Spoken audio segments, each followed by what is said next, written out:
Hello जी, हिंदी भाषा YouTube channel पर आपका स्वागत है।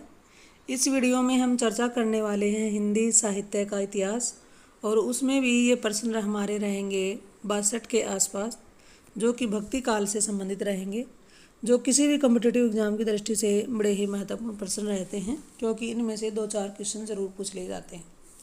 इस वीडियो का हमारा पहला प्रश्न है, समग्र भक्तिकालीन काव्य पर कौन सी विशेषता लागू होती है? अवतार में विश्वास, जाति प्रथा का निषेध, अहंकार का त्याग, ईश्वरीय लीला का गायन। आप भी अपने आंसर लिखते रहें और कमेंट में डालकर जरूर बताइएगा कितने प्रश्न आपके सही हो पाए हैं।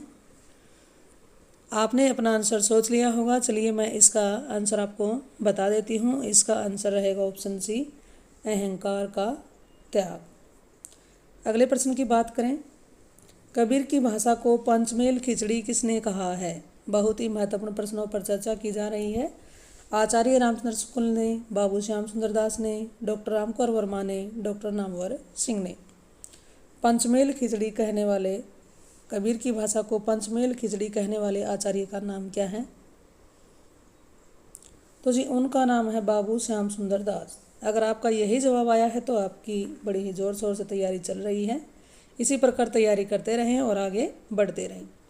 वह ग्रंथ जिसमें कबीर के आविर्भाव यानी कि संवत 1455 विक्रमी संवत का स्पष्ट उल्लेख मिलता है, कौन सा ग्रंथ है? भक्तमाल है, कबीर गोरस गोष्ठ है, कबीर चरित्रबोध है, कबीर परिचयी है। उस ग्रंथ का नाम बताना है। तो जी उस ग्रंथ का इसमें नाम रहेगा कबीर चरित्रबोध। कबीर की भाषा को सदोकड़ी किसने कहा है?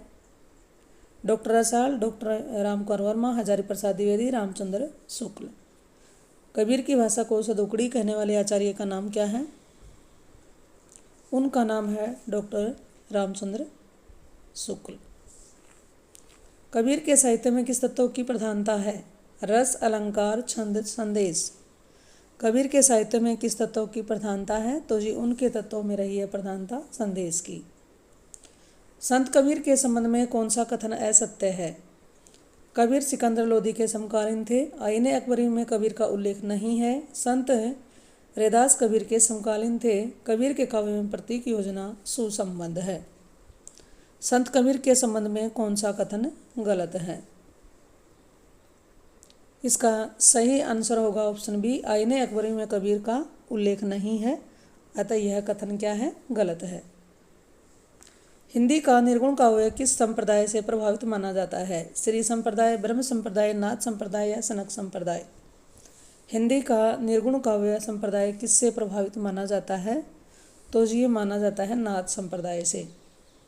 कबीर के दोहे किस नाम से जाने जाते हैं? उलटवासी, शब्द, रमैनी, साखी। कबीर के दोहे किस नाम से जाने जाते हैं? तो जी कबीर के दोहे जाने जाते हैं साखी। आपका भी उत्तर यही है तो बिल्कुल सही जवाब है। हिंदी साहित्य का स्वरूप है मुक्तक काव्य, खंड काव्य, प्रबंध काव्य, नीति, गीति, नाट्य।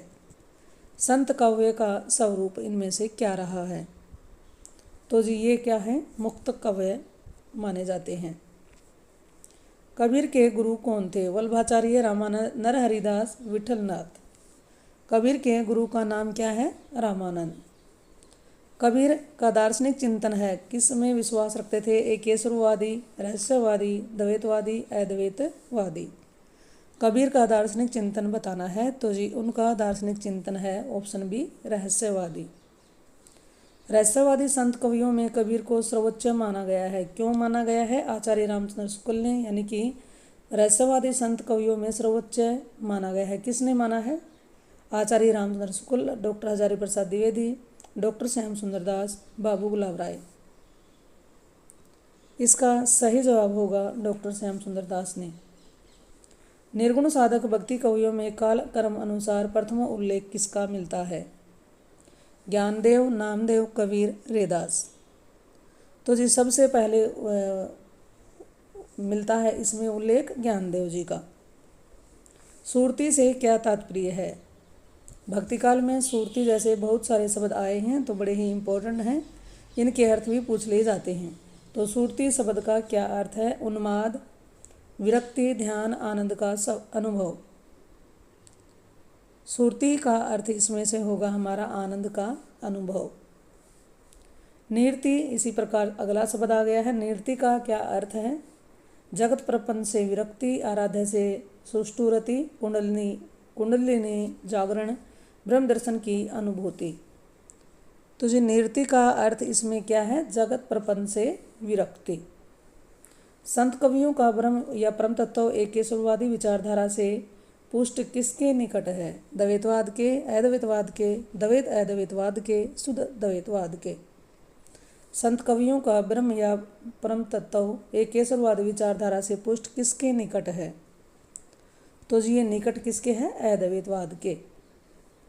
कबीर के मरने के उपरांत उनकी गद्दी किसने संभाली? दरिया साहब, सुंदरदास, धर्मदास, कमाल कबीर के पुत्र।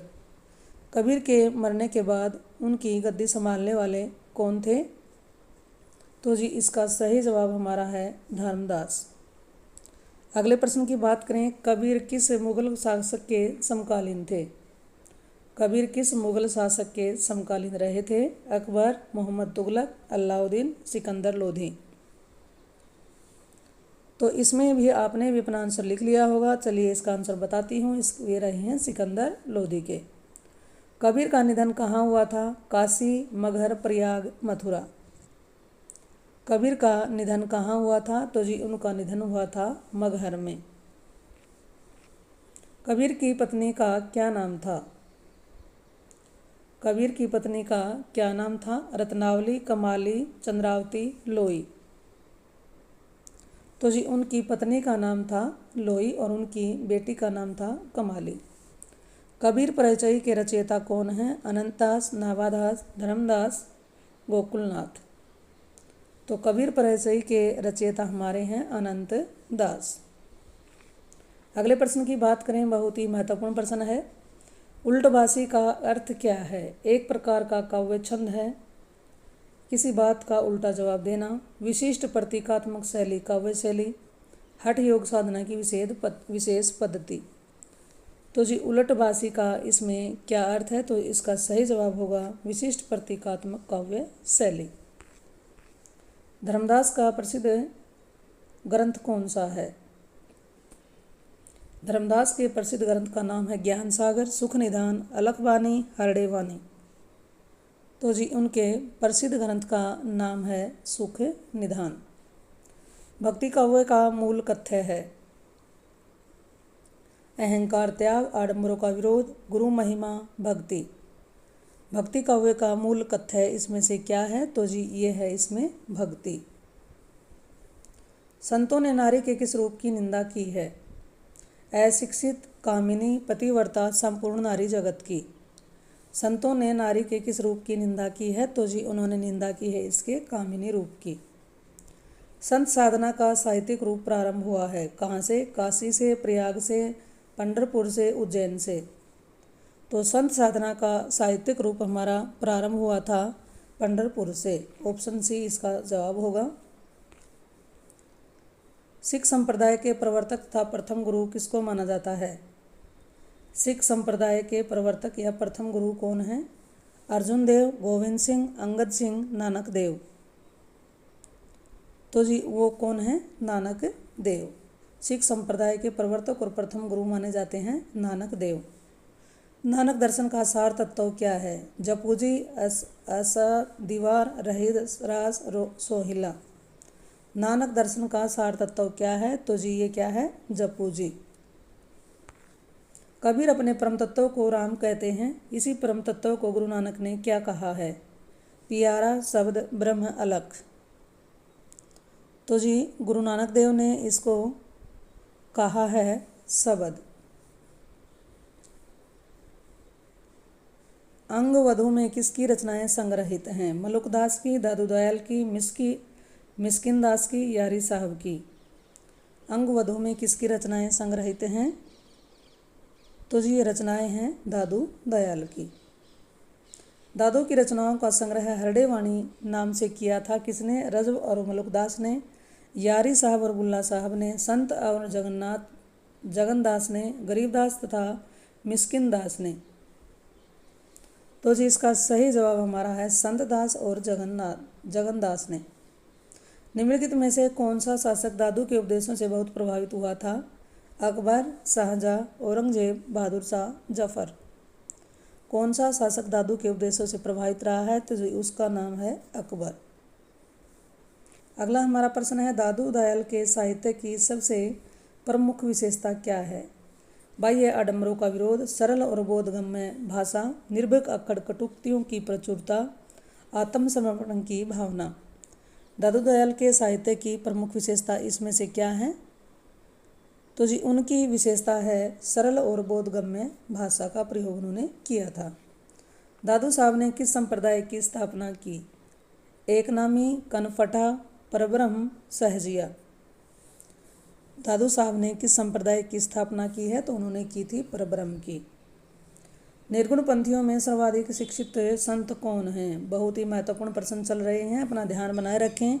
वीडियो अच्छी लगे तो लाइक जरूर कर दें और अपने साथियों के साथ इसको शेयर भी कर दें। निर्गुण पंथियों में सर्वाधिक शिक्षित संत कौन हैं? धर्मदास, मलुकदास, दादू दयाल, सुंदरदास। तो जी इसका सही जवाब ऑप्शन डी रहेगा, सुंदरदास। ज्ञान समुद्र और सुंदर विलास के रचयिता कौन हैं? सुंदरदास, दादू दयाल, जगजीवन साहब, नारायण दास। तो जी इसका सही जवाब है सुंदरदास। मलुकदास की रचनाओं में सर्वाधिक महत्वपूर्ण है रतन खान, भक्त बछावली, भक्ति विवेक, ज्ञान बोध। मलुकदास की रचनाओं में सर्वाधिक महत्वपूर्ण है क्या, कौन है इनमें से, ये बताना है। तो जी इसका सही जवाब हमारा है ज्ञान बोध। दादू दयाल की शिष्य परंपरा के किस संत ने सतनामी संप्रदाय चलाया था? जगजीवन दास ने, संत दास ने, जगन्नाथ दास ने, सुंदर दास ने। दादू दयाल की शिष्य परंपरा के किस संत ने सत्यनामी संप्रदाय चलाया था? तो जी उसको चलाने वाले थे जगजीवन दास। कबीर के बाद संत काव्य के पतन का प्रमुख कारण क्या रहा? कबीर के बाद संत काव्य के पतन का प्रमुख कारण इनमें से क्या रहा? ऑप्शन को देखते हुए आप भी जल्दी से जल्दी उत्तर देने की कोशिश करिए। चलिए इसका आंसर बताती हूँ। आंसर ऑप्शन सी रहेगा। किसके कारण से पतन हो गया था? कबीर के बाद अनेक छोटे छोटे संप्रदायों की स्थापना हुई, जिसमें रचित साहित्य मात्र सांप्रदायिक होने के कारण साहित्य गुणों से क्या रहा? शून्य। इसके बाद संत काव्य का क्या शुरू हो गया था? पतन होना। भक्तिकालीन वह वीर काव्य कृति जिसमें राणा प्रताप का यशोगान हुआ है, उस कृति का क्या नाम है? तो जी उस कृति का नाम है दुरसाजी आढ़ाकृत विरुद्ध छिहत्तरी। 128 से 141 तक प्रत्येक प्रश्न में सूक्ति महत्वपूर्ण कथन दिया गया है। उसके रचनाकार स्वरूप 4 नाम दिए गए हैं, जिनमें एक सही है। आपको सही का चयन करना है। यानी यहाँ पर कुछ कथन या पंक्तियाँ मिलेंगी, बड़ी ही महत्वपूर्ण हैं। अपना ध्यान बनाए रखें और करने की कोशिश जल्दी से जल्दी कीजिए। तुम जिन जानो गीत है यह निज ब्रह्म विचार। बताइए ये पंक्तियाँ किसकी हैं? कबीर की, नानक, रामानंद, रामानुज। तुम जिन जानो गीत है यह निज ब्रह्म विचार। तो जी इसकी ये किसकी है? बड़ी ही प्रसिद्ध है, कबीरदास जी की ये पंक्ति है। पाहुन पूजे हरि मिले तो मैं पूजूं पहाड़। नामदेव की, कबीर की, नानक की, दादू की। ये पंक्तियाँ आपने सुनी होंगी, बहुत ही महत्वपूर्ण रही हैं, कबीर जी की हैं। पाहन पूजे हरि मिले तो मैं पूजूं पहाड़, ताते तो वाचा की बली पीस खाए संसार। अगला है, मैं कहता हूँ आँखें देखी तू कहता कागद की लिखी। बड़ी ही जानी मानी पंक्ति है। बताइए रैदास की है, रजब की, कबीर की या यारी साहब की? तो जी ये पंक्ति भी हमारी है कबीरदास जी की। धरती बरसे अंबर भीजे बूझे बिरला कोई। मलुकदास, सुंदरदास, गरीबदास, कबीरदास। अगर आपका इसमें ऑप्शन उत्तर आया है ऑप्शन डी तो बिल्कुल सही है। ये पंक्ति हमारी कबीरदास जी की है। उनकी ये क्या है? उलटवासी है। रस गगन गुफा में अजर झरे किसकी पंक्ति है? कबीर साहब की, यारी साहब की, जगजीवन साहब की, बुल्ला साहब की। रस गगन गुफा में अजर झरे, तो जी ये पंक्ति किसकी है? कबीर साहब की है। जाको रखे साइयाँ मार सके न कोई। बताइए किसकी पंक्ति है? नाथमुनि, कबीरदास, एकनाथ, तुकाराम। तो जी ये पंक्ति भी हमारी किसकी है? कबीरदास जी की है। अब पछताए होत क्या जब चिड़िया चुग गई खेत। ऑप्शन आपके सामने हैं, जल्दी से जल्दी उत्तर देने की कोशिश कीजिए। अब पछताए होत का क्या जब चिड़िया चुग गई खेत। तो ये पंक्ति किसकी है? कबीर की है। आपका भी यही जवाब होना चाहिए। तेरा प्रीतम तुझ में दुश्मन भी तुझे माही किसकी पंक्ति है? एकनाथ की, नामदेव की, दादू दयाल की या कबीरदास की? तो जी ये पंक्ति भी किसकी है? कबीरदास जी की है। बोया पेड़ बबूल का आम कहते खाए, बताइए किसकी पंक्ति है ये? आपका जवाब ऑप्शन ए होना चाहिए, बिल्कुल सही है, कबीरदास जी की ये पंक्ति है। मन के हारे हार है मन के जीते जीत, बताना है ये पंक्ति किसकी है? इसका आंसर भी रहेगा ऑप्शन बी, कबीरदास जी की। जीवन जौवन राजपद अविचल रहे न कोय, ये पंक्ति किसकी है? जल्दी से जल्दी उत्तर दें इसका। जी ये पंक्ति भी कबीरदास जी की ही है। अगले प्रश्न की बात करें। कोटि जतन प्रबोध दिए कागा हंस न होए। कोटि जतन प्रबोध दिए कागा हंस न होए, बड़ी ही प्रसिद्ध पंक्ति रह चुकी है। बताइए इनमें से जल्दी इसका क्या आंसर होगा? इसका आंसर भी कबीरदास ही है। हीरा जन्म अमोल कोड़ी बदले जाए, हीरा जन्म अमोल कोड़ी बदले जाए,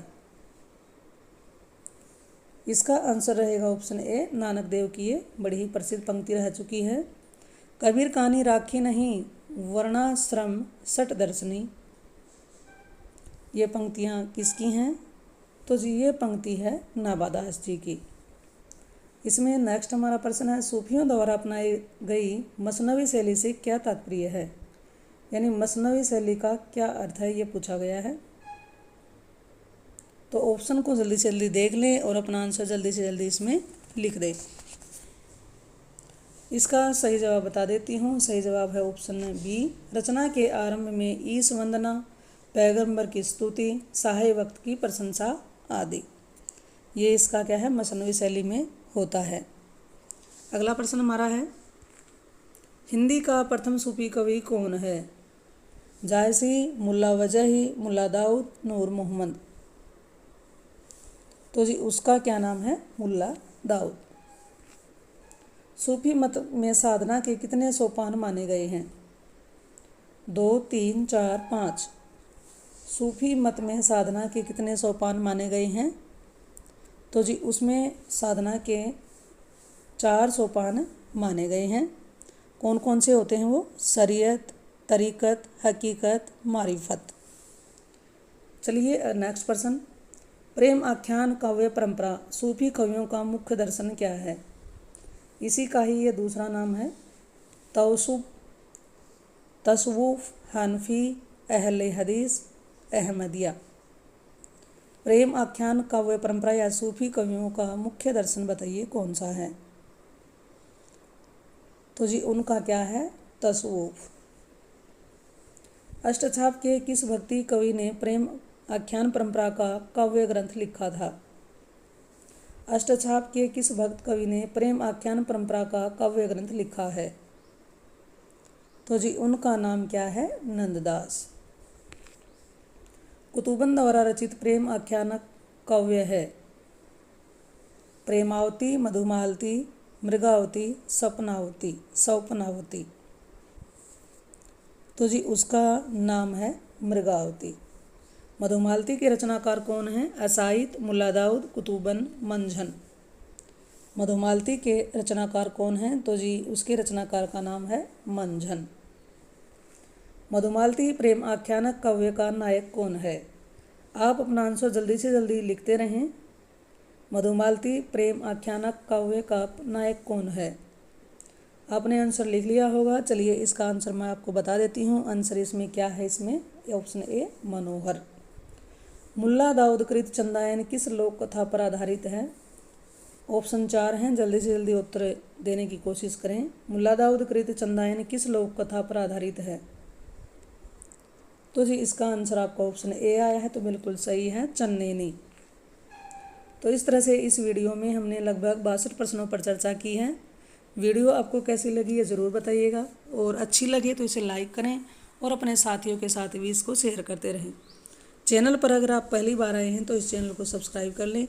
फिर मिलते हैं एक और नई वीडियो नई जानकारी के साथ। इस चैनल पर आने के लिए आपका बहुत बहुत धन्यवाद।